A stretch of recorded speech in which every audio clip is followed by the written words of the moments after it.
Well, thank you, Mr. Chair. It's great to see you. I wish I could be there with you today and also with my good friend, Mr. Anderson. Thank you for joining us today as a witness. And I also see my friend and colleague, Mr. Jimenez. I really appreciate your participation.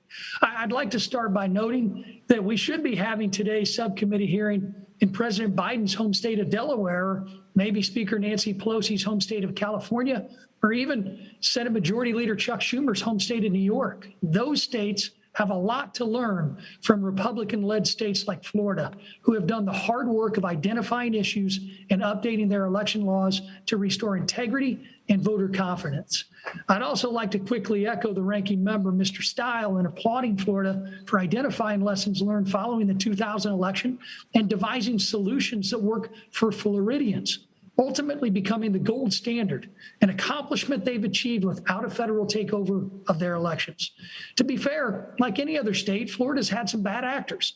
Voters in South Florida have witnessed firsthand a total display of incompetence over the years in heavily Democratic Broward County by former Supervisor of Elections Brenda Snipes.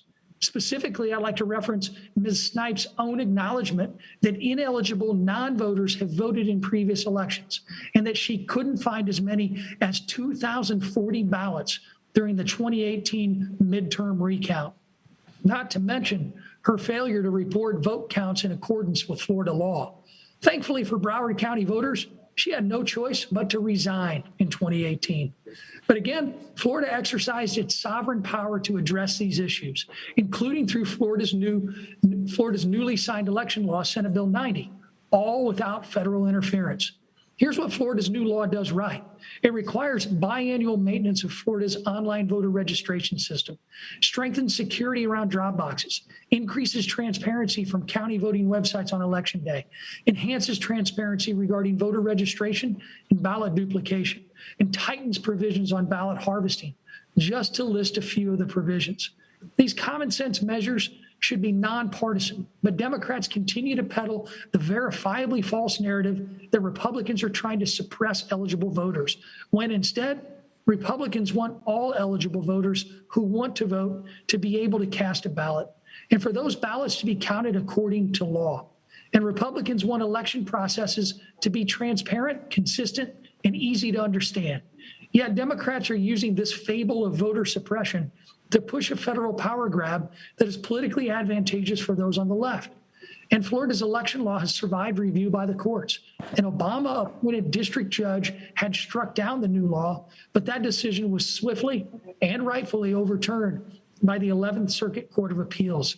The Florida legislature and Governor Ron DeSantis have been leading on election integrity issues and have set an example for other states on how they can take a more proactive approach to ensuring voters can have confidence in election processes and outcomes from start to finish.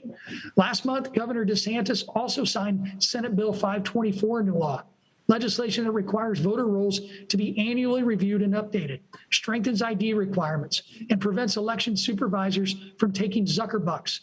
Perhaps most notably, the bill establishes the Office of Election Crimes and Security to investigate voter fraud and increase penalties for ballot harvesting. We should all want free, fair, and transparent elections. So this bill should be welcomed even those on the left. But again, it really doesn't fit their narrative.